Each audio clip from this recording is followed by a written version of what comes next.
You're listening to the Dear Next Gen podcast with your host, Cece. This show is brought to you by Montage. We're all about bridging gaps between generations through events, stories, and conversations about real stuff. Enjoy these candid chats, and don't forget, your younger self would be proud.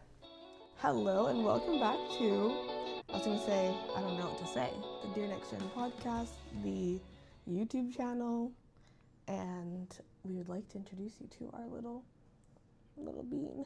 Our sweet boy. Our sweet boy. Everybody meet Luca. Luca is, as usual, asleep. Often asleep, as babies are, but even more so, because we'll tell you why in a little while. We'll get into it later. But he is so precious and just so cuddly. Yeah. Just happy to be here. I think it's a bit hot here with the light, so I'm just going to quickly... Hi. Undo the blanket. He's wrapped up like a little green chimichanga. He's always happy to be swaddled and be like he was in the womb. Little toes. So if you hear little cooing, little awings, little noises. Oh, sorry, baby. It's Luca. It's just our youngest member of the team. There he is. Happy to be here. He's happy to be here, but we'll let him rest in my arms a little bit, and then after I'll put him back over there. He just made a very grand entrance into the world, and I had ideas of what labor could look like. I had ideas of what pregnancy could look like, and if you are in any of those stages, don't have expectations because you just never know. I do think it's really important to learn different things. We had learned a lot of stuff. I would say that helped us. Yeah, we did a good amount of research, podcast listening, one class about birthing and labor. Yeah, which was really good. Like, most hospitals have a class, and it was good to do a class that had to do with our specific hospital that we were at. So I did learn kind of what the process looked like at our specific hospital, and you did a good job, actually. Nice. Knowing what to expect, knowing a little bit, going. Yeah, otherwise, you're just thinking, the movies, throw the bag in the car, rush to the ER. Do I need to call the ambulance? Water breaks, let's go. That is not our experience. But I was just thinking right now, you asked a question in the class. A lot of people were falling asleep in the class, the other husband, so I'm glad you were awake. You said something about, is there usually a pediatrician, or what happens in an emergency or C-section, or who's present in the room, and then that ended up happening for us, where there was a lot of people present in the room. Yeah. But I knew who was there and why they were there, because you had asked before. That's good. So, I don't know if I listened to their answer, but you did, so that was I good. did I'm just there to ask the questions. No, it was a good class. Okay, so let's go through our birth story, because it just feels like a lot to say over and over to people, and I like listening to birth stories. I'll disclaim that it's not, obviously, look how cute Luca is. He's fine. It is a positive birth story. I wouldn't say it is 100% positive. If you are about to have a baby, you can listen to this if you like hearing all the different aspects that could happen. But if you would prefer to wait until after your baby, this is your chance to not listen to this episode or watch this video. That is totally okay. This is for the people who do care to hear about the roller coasters of what a birth could look like. Yeah, what it could look like, for sure. Yeah, and we had heard everybody's stories from, 10 minutes I was in the car, then the next minute I was pushing, to 1 hour, and nothing was happening, so then this emergency, this and that. So we were prepared for hearing these kind of stories, and Okay, so let's start with chapter 1. Johnny wrote this down in an iPhone note. I'm glad we did, because it's been a week. I'm not going to lie. Today. This is probably the best I've looked and felt in 9 months, just because there's no child in me, and I get cuddles. Yeah, it does make a difference. It does make a difference. And yeah, I just feel a little bit more alive, because I drank and ate and slept for over 2 hours last night. So it feels like the perfect day to do an episode. Yeah. Okay, let's start with you labeled it chapter 1. Chapter 1 is just a regular day in Langley, 10 or so days out from our due date. We're kind of just walking to walk. We had a good sleep. It was a Sunday, but we're in a place where it was getting sort of close to the due date, and we weren't ready to go to Surrey to go to church in case we had to rush back to Langley for some reason Yeah. and start giving birth. Oh my, wait, I'm glad we didn't go. I just realized that. Yeah, it was a Sunday. So yeah, on the weekend, that's kind of where the chapter begins. We were walking to walk, like you said. Mm-hmm. I was very uncomfortable sitting, standing, sleeping, but we did sleep quite well. Yeah. You had already just started your paternity leave, so we just kept thinking, this is our last date, this is our last weekend. Yeah. But that happened the weekend before. Like everything was potentially our last this, our last that, and for some reason, this day did not feel like it could even be the day because I had said, let's make a list of different things to do. Looks like I'm not going to be, in labor anytime soon. And we had no plans. So we woke up, we were going to make pancakes, then we didn't. We went to see some friends at a coffee shop. We just knew that they were going to be there because every Sunday they're there and usually we're not available. So we said, okay, let's go see them. We're just hanging out. We start walking around the park. There's music. You're like, hey, let's go cancel our gym membership. Yeah. Because it's right next door. We just start walking to the gym membership. Like the amount of people that we talked to and like what we did just made no sense for like, hey, we're about to go into labor in the hospital that night. So it's just funny how you don't know that. And then right before we left the area, I was craving a drink. A Doritos grapefruit, which they have at the local Mexican store here. Mm-hmm. And I just said it as we walked by, and Johnny said, oh yeah, let's go in. And we went in, and that drink hit the spot. It hit the spot so much that my mucus plug fell out. I could like feel, I was already wearing pads and like a diaper kind of thing then, just in case. And then I was like, oh, I think we need to go home. And it didn't feel like water breaking or anything. It was just not like, at that point. it's like when you get your period and you have a clot. TMI, but that's like what it felt like. Ouch. So I knew it doesn't really hurt. It's like a slimy feeling. So I knew like, oh, something's happening, and Just no, that's what water breaking is supposed to feel like. Yeah. But mine didn't do a pop. Mine did a rip. So Rip. turns out. Oh yeah. Yeah. I was trying to find a way to say rupture in like a more casual way. So we go home, call the hospital just to tell them like, hey, this happened, but we also are seeing a lot of liquid. And are kind of concerned about just the liquid that's trickling down that doesn't smell like pee and it doesn't seem like it popped or did a water break. So I'm really glad we did go. And check it out. Yeah, so we just went. We live close to the clinic, hospital. right? Or yeah, we went to the hospital. Yeah. To the maternity section. Oh right. And they said they do this little test, like you bring whatever you were wearing and they just swab it. And they're like, oh, that's amniotic fluid. So that's what Luca was swimming in for the last 9 months. His home all of a sudden became less cozy because it ruptured. And because of that, you have a certain amount of time to get the baby out safely. And I had passed one of those tests where we didn't need antibiotics. So we had a little bit more time than other people. Yeah. If I hadn't passed that, your chances of an infection are really, really high. So they just like, they hook you up to antibiotics right away, an IV, Yeah. you can't really move. and they like basically take the baby out. 'cause- Induce you, yeah. Yeah, So more than thankfully- what we did. It probably would have just been like a C-section and you're done. So they told us to come back though, right? Yeah, they said if you feel like it, you could go home, probably become more comfortable. That's what they always say. And I was only dilated at a 2 anyway, so I figured, yeah, I don't have the high chances of getting the infection. Let's go home. And we had fun at home. What did we do?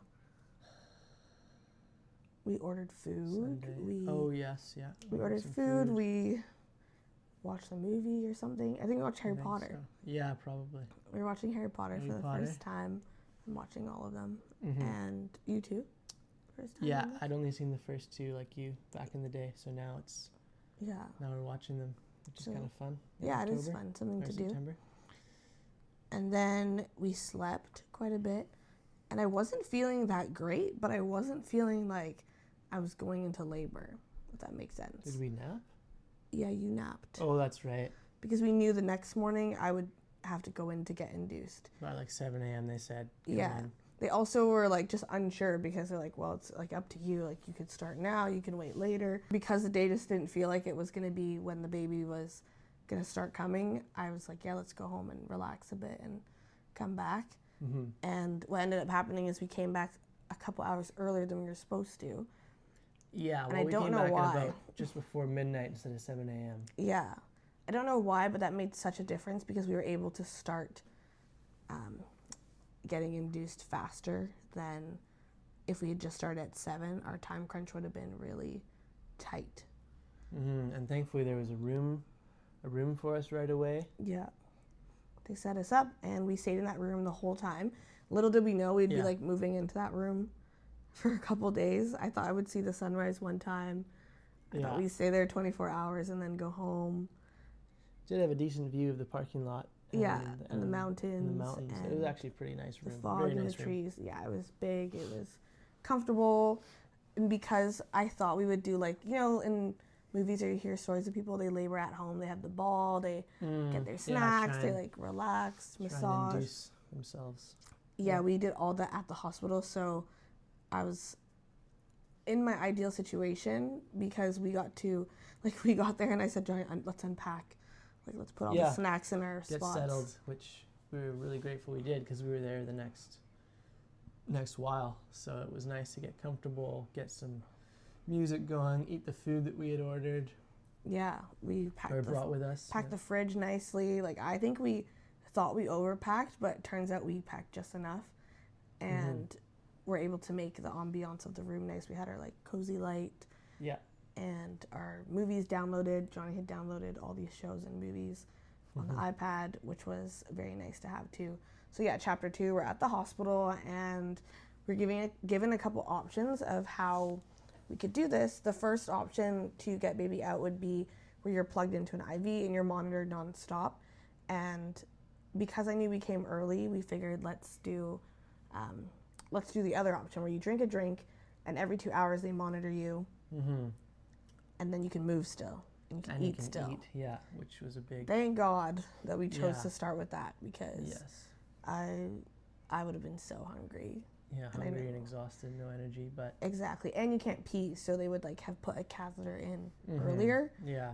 I ended up getting one later, but at the beginning, like, it was really nice that I was able to walk and just have these contractions. And we had Emilio's pizza. Was that day? Oh, yeah, that was the first night, yeah, that was good. That was a good meal to have, I think. Or the first... I can't remember. Can't remember what I ate, but it was a blur. And we ate our spaghetti factory reheated that first night. I think the second night we ordered Emilio's. Yeah, okay. The next morning we got some A&W delivered. Yeah. And Krispy Kremes for you. Yep. So yeah, getting the drink induction was good because I actually got to eat and enjoy myself. But again, you don't know what that means. Like, it could just be like, oh, it's going to work really fast or it's going to work really slow. All I knew is it was not going to take 2-3 hours because you drink this drink every 2 hours. So drinking that drink every 2 hours kind of made me like, ooh, and you're tired and we're not really, like, we're just so in our own little bubble in this room. We weren't really checking our phones, doing anything. We weren't really sure what day it was, what time it was. I would like check the clock and be like, oh my gosh, yeah, this nurse is off her shift and the next nurse is coming in. Like, yeah, it went by, would you say it went by slow or fast? The beginning was slow. And then after at the hospital, everything just felt so fast. Like every day was, or every set of hours, they'd be like, we're going to come back in 4 hours. And I'm like, 4 hours? I'm still going to be here in 4 hours? Yeah. And they're like, oh, just you wait. Like, you're going to feel this and that and that. So fast forward, I still hadn't dilated enough for them to be like, okay, this is working really well. That they just kept doing the treatments of the drink induction, and then they just kept doing it and doing it. Maybe 7 courses of that. Yeah, it makes you feel not great. It doesn't hurt, but you get contractions. Right. But you're not like naturally, I don't know, it's weird because you're not just like naturally getting them when your body kind of needs to get them. We're kickstarting them with hormones. Yeah. We had amazing nurses all the time. And then after that, we moved to the option of like, okay, we have to do the next step and you're going to be bedbound from now on. So we agreed. And I feel like we wrote stuff down, but my brain is still like, what happened after that? What was the order? Did you get the oxytocin before epidural? Oh, yeah, you have to. That's right. That's The right. epidural would numb So- you. I had put that. It was actually really nice because they tell you to make a birth plan, but they tell you not to make a birth plan, like not be too. Yeah, don't have your heart set on all the details because things are likely to change, and they did. Yeah, I ended up But- getting one on Etsy for like $2 and changing the color on Canva and editing it to what I wanted For the birth plan. for the birth plan. Yeah. And I'm glad we had that. We printed it, we brought it. Check mark. You just check mark stuff. And the doctor, she actually looked by and was like, you know what, I agree with all this stuff. Like, let's do, like, this makes sense for you. And on it, there was a lot of in case of whatever blank, in case of emergency blank. And everything that we checked was actually useful Yeah. for them to look at before. They all knew it before because it was on top of our like chart paperwork that people would have. And the healthcare professionals that we had at our hospital were insane. So accommodating. They could have easily So insane. Like, just not amazing. explain anything they have done or be Yeah. grumpy or whatever. And there's none of that. We knew we were in a time crunch, but we never felt like it was a big emergency until the end. Yeah. They were documenting everything so thoroughly to the point where now after labor, like we walked into a doctor's office, I got a phone call from a provincial health nurse, and they were like, we just read your whole file, like, wow, congratulations, like you guys went through a lot. And I'm like, what is this file? Like, I did. They obviously wrote it down and communicated it with all the people Everybody. that would ever be able to read it, which is so good. It hasn't, Yeah. you know, it's not always like that, but all the people were working together in tandem, and it was so amazing. Yeah, it's really, Yeah. we're really blessed with that. And they were joking. They'd be like, oh, this birth is a lot of charting. And I Yeah. don't work in like anything medical, so I'm like, I'm assuming it just means like you document and take notes. Hi, Bella. There's Luca. So you document and you take notes. And one nurse, she was so funny because she's like, I'm just trying to avoid charting. Like, let's kickstart your labor with some natural like positions and things that we Yeah. could do. Get you some gravel. Let's get you some gravel, because I was getting so nauseous. Like the amount of, so I think for a total of 24 hours, I was on different hormones to induce labor. Yes. Which, yeah, at least. at least Yeah. 24 hours, because you would probably pick one of the two options, or you could do a C-section, or you could wait it out. But because I wasn't able to wait it out, Yeah. because there was no amniotic fluid in there, and they were monitoring his heartbeat and my blood pressure and making sure it's not high. There's just too much going on that they had to do something. But to do both of those in such a short period of time, I think really wrecked me. Where by the time the oxytocin like really hit, it went from like 0 to 100. I was like, oh, I need to go into labor now. The contractions hit. Yeah, I was like, I need to go Yeah. into labor now. And they kind of were like, oh, it's probably going to be like another 8 hours. And I was like, 8 hours? Like, I've been Yeah. in labor for over Way 24 hours. discouraging. Yeah, Yeah. it was very discouraging. And they don't want to check you too often when you have your fluid ruptured, because Yeah. it could cause An infection. an infection. Yeah, because they're like, essentially. everybody's going up in there. So, which I didn't know that's how they check. I thought they could just look. Yeah, no, it's not a visual check. It's not a visual check. And it doesn't at seem all. very accurate. But at least Yes. they get second opinions and second pairs of hands. To People. people's fingers are just different sizes. So, anyways, It was so interesting because you start to not care. You're like, okay, you do you. yeah, we're just focused on, get her towards active labor. Yeah, that was the And- goal, because we were really cutting it close. Like, we passed the 24 hours, we passed the 30 hours or whatever, and it was just crazy. And like I was saying, you literally don't care, because there was a point where they said, okay, we have to put the catheter in, which is to help you pee. Like, it just drains your bladder. And I had never experienced that before. It was so uncomfortable. Yeah. Like, it's just like, picture, they take the pee out of you. And you could have that temporarily, or you could have one constantly in you. And I chose temporarily at first, and then after it was getting too much, like too often we had to do it because we had to make space for baby, that we left it in. And I was like, this is the worst thing ever. And then the next thing would happen, I'd be like, no, this is the worst thing ever. And then Right. I was violently throwing up, and I was Every like, no, step. this is the worst thing ever. Every step prepared you for the next part, though. Yeah, You know, maybe. I do have a low unintentionally. pain tolerance, but that was just kind of the reason why we knew we would probably get an epidural. And everything else, like all the other drugs, I really didn't know enough about them or didn't really care to learn enough to even consider them. I just thought, oh, I'm going to go into labor. When I get there, maybe they'll give me some gravel in my leg and I'll go home and won't like bounce on the ball, make a cute video, come home or come to the hospital, give birth. But that was not it.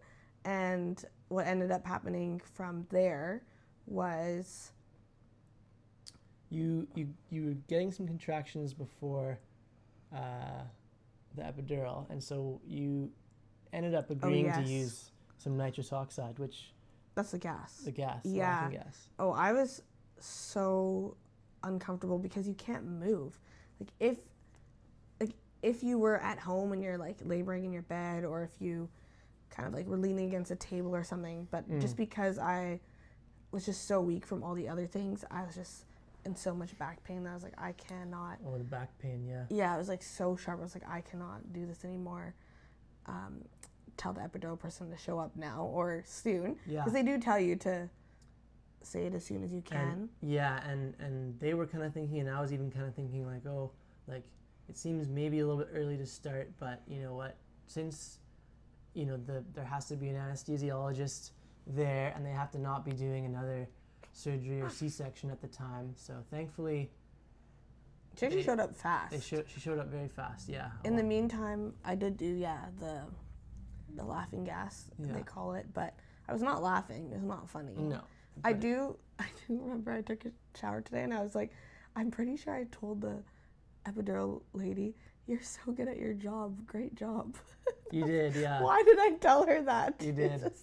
I thought that was just because your personality, but a little bit extra. It's a little extra. But now it makes sense. You were just a little high. I was so high because I didn't want to do the laughing gas because I'm like, I know it doesn't take away pain. It just makes you think you're not in pain. And that's not really my problem, I think. My problem is, like, I just have a low pain tolerance. So when our nurse, Emma, who was incredible, suggested that, I was like, okay, now I'm understanding how this works. I can use this. Yeah. And I just, like, wouldn't shut up about, like, how great the experience was. I realize now. But it was good. You did a good job at like holding me still. Yeah, you did really well in getting she had to arch like a shrimp, they told her, and they got it in no problem. And within, I don't know how long, it started to really work. They test her constantly with a little bag of ice on her face, on her chest, her belly, and certain spots are meant to be numb and blocked, and other spots are supposed to not. And it was just the perfect amount, location, because you could still, you know, get onto different positions when you needed and you know, get up and kind of do what you needed to do. Yeah, when you were feeling sick later. I was not able to work out like all the pregnancy just because I was so nauseous and I had really low iron. But if you could work out during your pregnancy, do it. Be active and be like mindful of being flexible, because just a lot of the past flexibility I had in doing like yoga early on in pregnancy, I think really helped in so many of the different positions that I had to be put into or do. And then arm strength turned out to be really good even with an epidural, because you guys could help me, but I also could like lift myself up when I was really uncomfortable and like do something different and like move around and maneuver myself. And also helped when baby was stuck, which we'll talk about in a second, that I was able to like use my own arm to be like, no, I know something's off, like let me turn over to the side and help make some space here. So be active if you're pregnant, or tell your pregnant friends like, let's go for a walk, because it all makes a difference to have a little bit of muscle on you. You don't feel it if you have an epidural as much as you would without. Like now I feel like I did a really intense workout, but in the moment I didn't feel like that. I just felt like, wow, I can lift myself up even though I feel really heavy. Focus on pushing and not feel. Yeah, some people don't feel any pain, any pressure for pushing, but I did.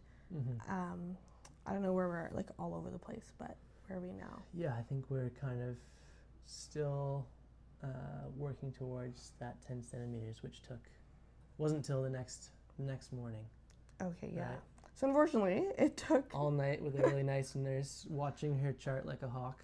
Yeah, that was so sweet. While we slept. Once the epidural was in me, I was able to sleep, which I've seen lots of videos of.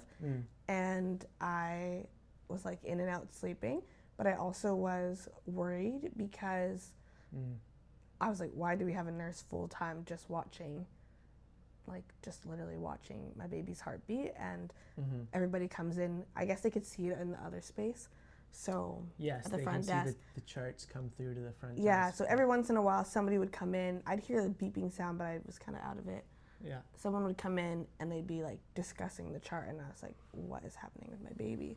And the chart would I'm show concerned. the baby's heart rate as well as your contractions, Yes. which was pretty cool. And like by the time it was like, you know, by a certain point, you know, we couldn't read the charts, but we could tell like, oh, this is a contraction, this is a drop in heart rate, or whatever, or now baby's back to fine, recovering, and you know, so it's kind of cool. You're and like, they explained it pretty well to us as well. Just Yeah. set us at ease.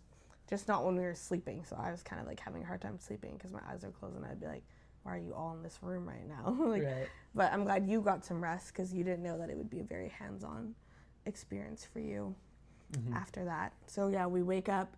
Someone told me, or one of the doctors left that were really sweet, and I was kind of sad. I'm like, okay, well, Shift change. bye. Like, I'll see you again. We had seen so many shift changes that I was just trying not to get attached to anybody. And it just worked out. Like, God knew who should be in our room at what time, because the lady who did our whole overnight monitoring of your little cutie heart, she was really calming, and she needed kind of a restful task, and she was very thorough and was just so good at, like, just doing her job of letting people know if there needed to be something, or waking me up if I wasn't doing well. And then when I had a contraction and I would like flinch a little bit in my sleep, she would just check in on me and just say, like, do you feel anything? Is it okay? Do you want like, I don't know, some air? Do you want like whatever it is that you need, like, I can help you. So that was really sweet. Yeah. But then morning hit and I was like, I'm still here. Yeah. And apparently it's not time to push yet. So that really sucked. Yeah. So then, not only did we have the doctor change, but the same nurse that we had the night before came back in the morning, picked up an extra shift to try and be there for what she thought would be just to meet our baby next morning. But sure enough, he wasn't here yet, and we're still waiting for her to get to that, to be able to push. And I know it's discouraging for some women to not get to like 10 centimeters fast enough, or whatever centimeters they tell you need to get to get admitted or to get to start to push. But because I hadn't done it naturally, I think I was more annoyed.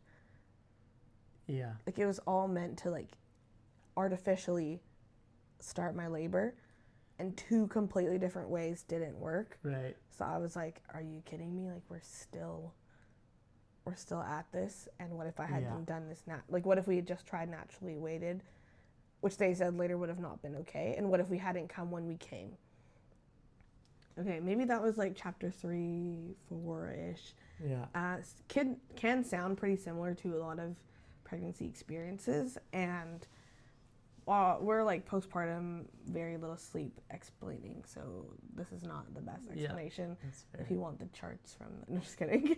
They've I got would the love charts to at read the Langley. charts. Like, we're going to a doctor's appointment after this, and I would love to see what the chart is or ask him a question, because even when he saw us walking into the office, he was like, you did it, you pushed it out. And I was like, yes, I did. Like, it's not like everybody gives birth all the time. It's just but it still is a flex. it's a little flex. Still very impressive. Because I was told many times that it was not happening. So that's where we're at now. We could finally start to push, and the problem was you don't really know, what position their face is, their head is, what's going on. All they can see was the heartbeat is dropping, and then other times it's back to normal. And just being told like nonstop, like, it's dropping, what you're doing is causing it to drop, and then what you're doing is doing really good, is just kind of like a trippy experience. Yeah. And I did a pelvic floor class and talked to a lot of people about the actual pushing process, and I loved it. Like, I was obviously had the epidural, so that's probably why I loved like the pressure of knowing, okay, this is when I need to push, and it just felt satisfying to do it. And you guys were so encouraging. I had Johnny, and then I had our nurse, and they were just really, really great at encouraging me or telling me that I'm doing the right movement or not, or let's try this, or heart rate's dropping, that's okay, like, let's give it a second to see, take a break. and 'Cause move. it is normal for the baby's heart rate to drop when he's kind of under the stress of being pushed on for a contraction, but they want to see that recovery, you know, and for the most part it was, but then a couple times they were a bit concerned, and so they brought in, who was that, obstetrician? Yeah, they brought in other professional people who kind of just gave us the options of, okay, we're I know you want to do this, but it's not looking like it's going to be ideal. Maybe you can keep trying, you know, the peanut ball, which is like a ball you can put between your leg, different positions. And the thing about doing what we did, me putting that birth plan and like my wishes of what I wanted to have in person, like tell them in person, meant that they were really patient with letting us try other things. Yes. Because they had mentioned, like, let's just go to the OR and do a C-section multiple times. Just in passing, I'd heard them say that. And then also, it meant that they were willing to be patient with us trying different positions. So, like, going on your hands and knees to push. And I was like, I feel like an animal. But, like, when you watch those zoo things.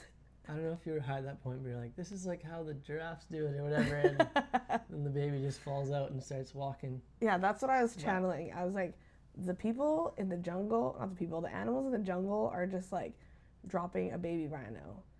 Yeah. They're just like standing and doing it. So and like my pelvic floor person told me, like, being on your back is not the best way to give birth. Like, you're not working with gravity. So I'm like, let's move to another position. And we would move, but then it would disrupt Luca, or it would make him stressed, or it would make him happy. So if it would make him happy, I was motivated, and you guys were cheering me on, so we were doing that. And how long were we there for? Maybe like well, that first section of pushing was a good 2 hours, from 7:30 to about 9:30. Yeah, that's true. Yeah, 7:30 to 9:30, and then we were told you have an hour. One more hour, because 3 hours is the cutoff if you have if you have your no more fluid in there, amniotic fluid. So they were gonna be willing to give us that amount of time, and that motivated you like nothing else, because we didn't want to have her have to have a C-section if we could avoid it. Yeah, mostly because we had already been there for so long. Like, a lot of people I know, that's just how they had to deliver, and that's what happened, and the baby's safe and happy. We could have saved ourselves, 60 hours of being at the hospital and prepping your body these different ways. Once you're in labor 60 hours, you do not want to just go lay at a table and get the baby cut open and just be like, okay, really? I could have booked this. I could have came. And we just worked so hard and felt like things were meant to keep going. So that's when, I was so motivated. You fell asleep for a little. No, I fell asleep for a little bit. Yeah. What were you doing? I was there with you. I was, I definitely didn't leave your side. Like, I don't know if I've shared this in the podcast. Normally, I always have to pee. It's always, so I was anxious about that. I don't want to have to leave your side while you're pushing. And, thank God I didn't. I don't even remember you. I didn't have to leave your side, really. Maybe only a couple times at moments where the nurse was helping you do something else, and it made sense for me to, like, okay, I'll step out, go to the bathroom, which every room had a bathroom, and our room was across from the kitchen, so if I needed to get water or ice to refill that and keep going, I could do that really easily. He was on ice duty, on peppermint halo duty. Yeah, and that's that way. Yeah, it felt like, I was on, but I wasn't getting tired from it. I had a good amount of adrenaline, I think, from watching you push and just being so amazed and proud and trying to keep you calm, of course. Oh. Yeah, that was really special. It was a very special time together, and I had told him not to look, but in the circumstances we were in, I think it really helped that you did. At one point you guys rolled out the mirror and I said, no mirror. I can't see. I can't even see properly past my stomach, but it was very encouraging to have you guys actively aware of what was going on. I tried not to think too hard. I tried just to do what I needed to do. They kind of tell you, like, don't think about the next push or the past push. The past one. Just be in the moment. And so that's what we had tried to do. And Cecilia did a good job at that.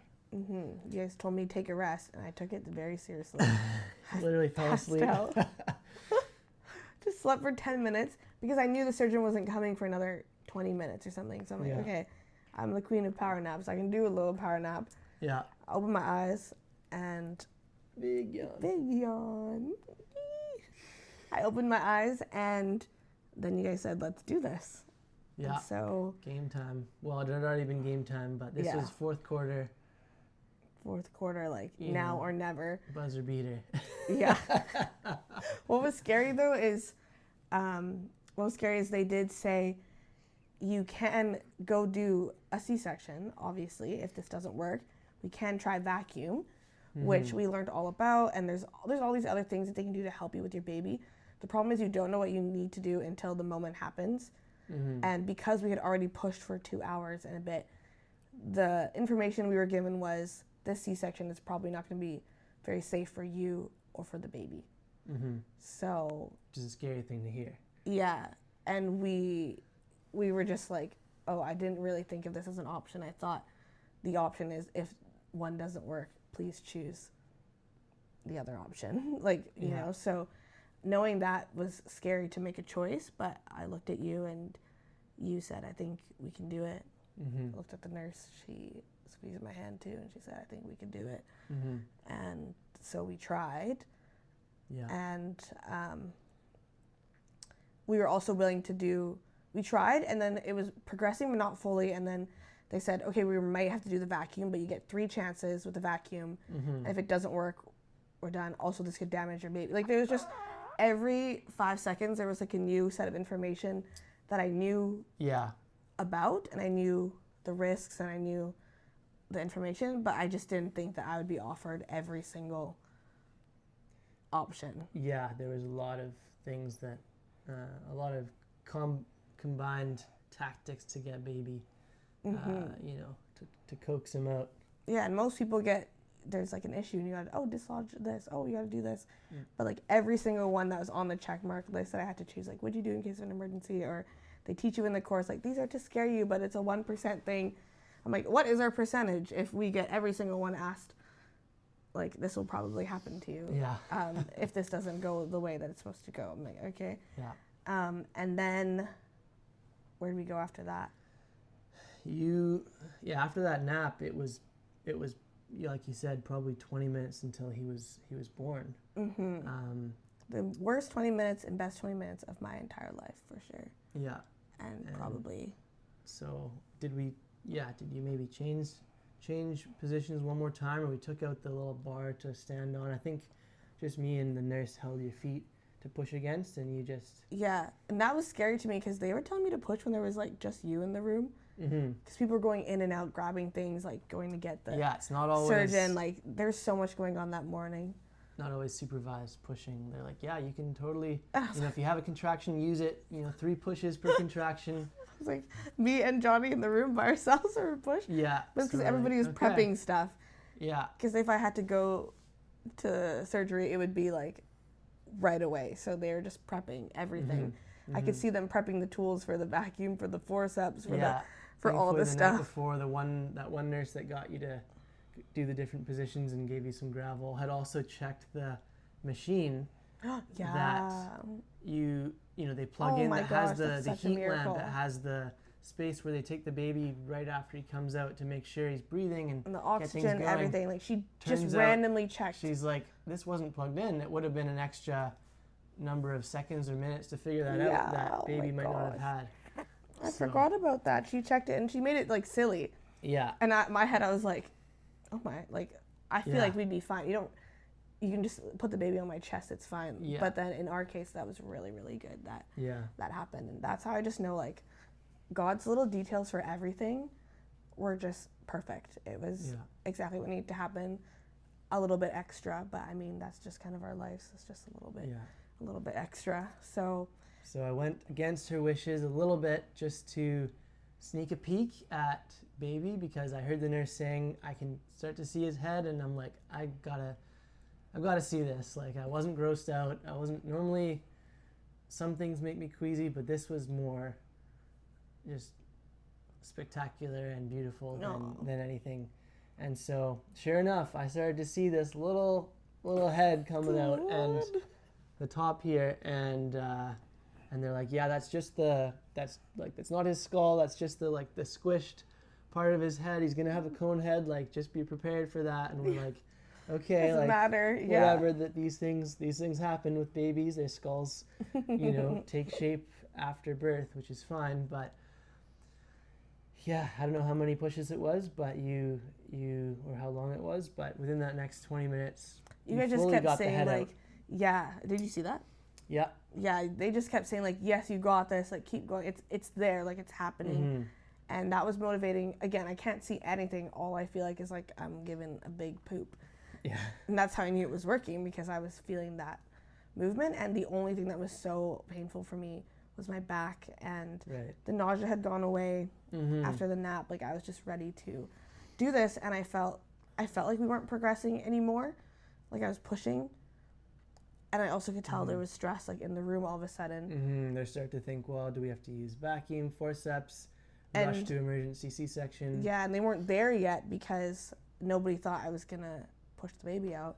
Yeah. So I hear the like bing, bing, bing, like the button being pushed, and everybody's running in, and I heard 2 or 3 of the doctors go, I didn't think this is why you called us in here. Yeah. Like, there would be a head sticking out. They thought, like, we're going to grab, I don't know, we're going to wheel her out somewhere else. And, like, they're dressed ready to do that. And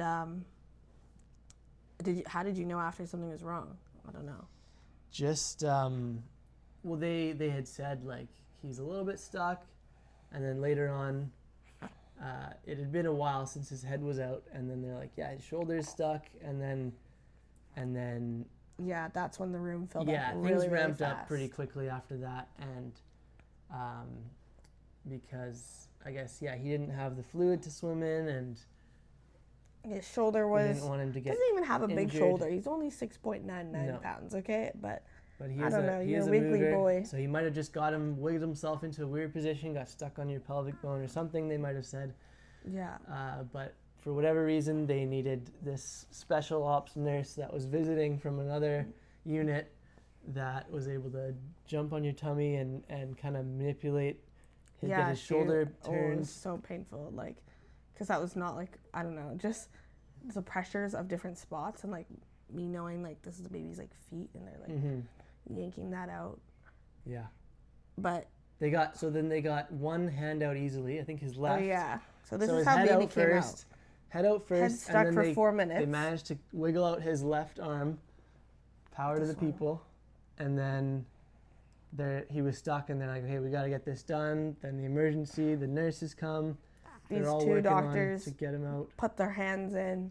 Again, I don't feel anything. For you to push while that was happening, right? I think. Yeah. So I was told like very specific pushing. Strategic. While they were doing this stuff, and they're incredible because they didn't say anything. Only after they told me. Yes. What was happening, they just said like these keywords that I had heard from the pelvic floor lady. And that's how I knew, like, okay, get into position. They're about to push my legs in and out. Right. Again, this was another thing that she said, I'm not trying to scare you. This is a 1% chance out of like 100 pregnancies that this needs to happen. And I'm like, of course, this happens also to us. Yeah. And yeah, so they start doing that like with my legs, like you and the nurse. Did you do it too? Yeah, so me and the nurse I was like looking at the baby, and they're like, hey, dad, like, and I'm like, oh, I'm dad.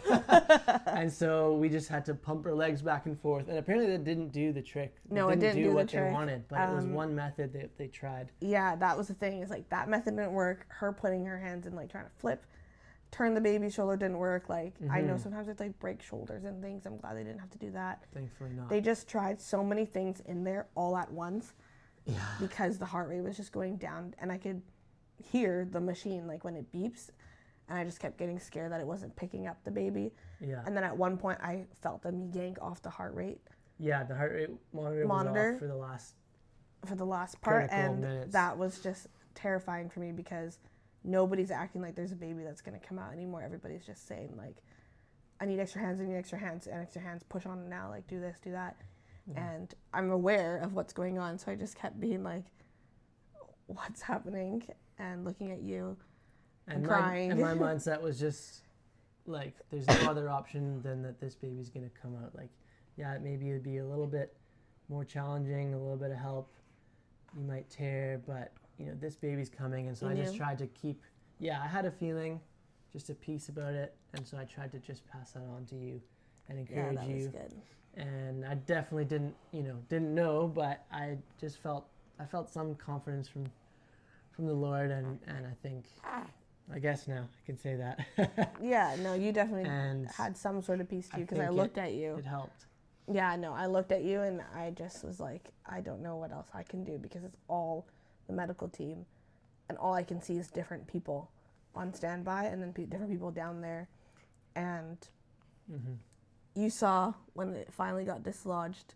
Yeah, once the whatever critical part, that shoulder got out, they I guess they probably grabbed his head just with their hands. Yeah. They grabbed his head, yanked him out. He flew out, and then they just quickly turned him around and right onto Mom's chest. It was like, so I saw him all purple, just because that's the way the color he is, and under the pressure, purple but beautiful, and on the mom's chest, skin to skin, like they want. But normally a baby should cry when they come out to you. Cry. And I did hear them. Instead of cry, baby pooped. And instead of cry, baby pooped. And when baby poops in your fluid, that's really bad. When baby poops when they're out, like, who knows what that really means. But I was not hearing anything. I was not feeling any movement. And nobody was acting like, you did it, or... Yeah, there was not that sigh of relief. Yeah, it wasn't a sigh of relief yet, because they were all just so stressed and made it happen. Like, they must have felt so satisfied to dislodge this baby, because that doctor who came, like, just for the start of her shift was like, she told me after, she said, I tried 4 things to get this baby out, and I owe her so much, because that was incredible. Whatever she ended up doing that did work. They didn't use any tools that I know of, because I saw them all fresh on the table still. It was just like manually them, and because of that caused a lot of tearing and blood loss and things down there, which is why I had stitches afterwards. Some very bad 3rd, 4th degree type of tears down there, but it was worth it because baby is here. And honestly, I couldn't tell the blood loss until I went to shower after and looked behind, and it was like a crime scene, like the whole room. And I was just kind of dizzy already, that I was like, this is why I'm dizzy, and that is why they're pumping in all this extra other stuff into me. But so that was Tuesday morning. Yeah. Oh, but back to just getting him from me. So yeah, they put the baby on me. You were supposed to cut the cord. That was the plan. Yeah. But they had to whisk him off across the room to the table. Yeah. And that clamp was plugged it in. And warm him up, get him to cry. Yeah, they were so, they must know, like, be trained on what to say out loud. Yeah. Because they were just saying, like, come on, baby, like, they're patting his back, they're like, come on, like, you got this, or, like, things like that. And I was not very helpful, because I just kept saying, like, please make him cry, something like that. Oh, you're hungry, perfect. Just saying, like, please make him cry, I need him to cry, like, God, please. And I just kept looking at you, and we knew that, like, if something were to happen like that, it's just, like, devastating, but it was, we were just happy we were both safe, and like, we couldn't do anything beyond this once the baby's out and with them. So I was glad that it was still in the same room. They just took him, did what they needed to do, and eventually he made a tiny little noise, and I just bawled bawled my eyes out, and I was just like, oh my goodness. And then they put him on me.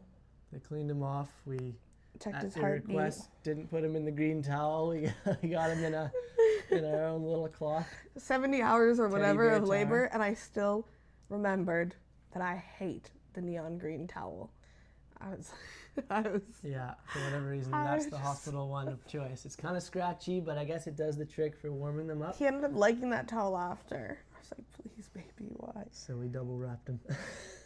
Yeah, so anyways, like, it's very hard to explain just how traumatic it kind of was, because it was the very end of it that really pushed us, I would say. The beginning of it was just, it's slow, it's long. We went through, like, way more of the different options than maybe other people would go through, and I think going into labor next time, if that were to happen for us, Mm-hmm. I feel so confident that it will not be the same story. Yeah. And I would love to try to push again a baby and experience that again. But I'm happy right now. Mm-hmm. And we're safe. And That's right. he was bruised and like, yeah, his little cone head and had a little arm injury. And I could just see like we could see some of the scars and some of the trauma that he had to go through physically. And I feel so bad, obviously, as a mom to be like, I did that to you, but that's not really how it is. Like, I couldn't control it. No. And everything that I went through, turns out wasn't even from like my own pushing, or wasn't even really from just like anything we could have planned. A lot of the recovery that I have to do is, I can't believe you've been in here the whole time. A lot very of content, so very content. sleepy boy. Yeah, just happy to be with mom or dad. Mm-hmm. But a lot of the stuff that we went through, I don't remember what I was trying to say. Oh, I couldn't control it. Like, there was nothing I could do, but just at the very end, when it just became one thing after the other, and advocating for ourselves, and me trusting you because you're in a better headspace than I am, me needing you to do a lot of the physical, like moving of me and getting me water, or holding a puke bag, or getting another puke bag, or getting peppermint halo, or whatever it is that I needed and could have. It's just insane. Women's bodies are crazy. Yeah, seriously incredible. People who do this as jobs, nurses, doctors, pediatricians, everybody who was there, specialists. They came and did a survey at the end, and he had a list of people who were involved in our labor, and it wasn't even everybody, and it was a full page. Yeah. So I was like, I don't really know how to do this story justice of how like incredible of a miracle everything ended up being, and how perfectly timed everything was. Okay, can you go, Dada? Sure. Perfectly timed everything was, but they just know that, oh, he's so cute. Just know that we feel so at peace with how God came through, and how we had to just like surrender everything. We got to listen to worship music before, we got to listen to whatever playlist we wanted to before, and with our anxiety for both of us, the different things that we get anxious about, I definitely think it was really special that we got to spend a lot of the time in the hospital before setting up and like slowing down. We drove to the hospital, chill, laughing. We played Gratitude on like Bluetooth, and that's not really how most people probably go to the hospital when they're in labor. Yeah. It's probably more intense and stressful, but for us, that was our story. And again, I'm just so grateful because we couldn't have, I don't know, done that on our own. We couldn't have known what would need to be happen, or what day he was going to be born. We kept guessing his birthday, and it was not happening. And it was just so precious to see him out and happy. Yeah. And now he has some baby jaundice, so we're just dealing with that. Taking care of that. But His, there he is, saying hello. say hi. His recovery is getting better. My recovery is getting a little bit better, but definitely we have to take things a lot slower than we thought we would. Oh, and that means the episode is over. Thanks for listening. Oh, yeah. I feel like I could answer more questions in a better state, but for right now, that's kind of what happened, and that is it. Oh, show everybody your voice. You want to do the outro? Let's play the music over his little squeal. Oh, so cute. All right, bye. Bye.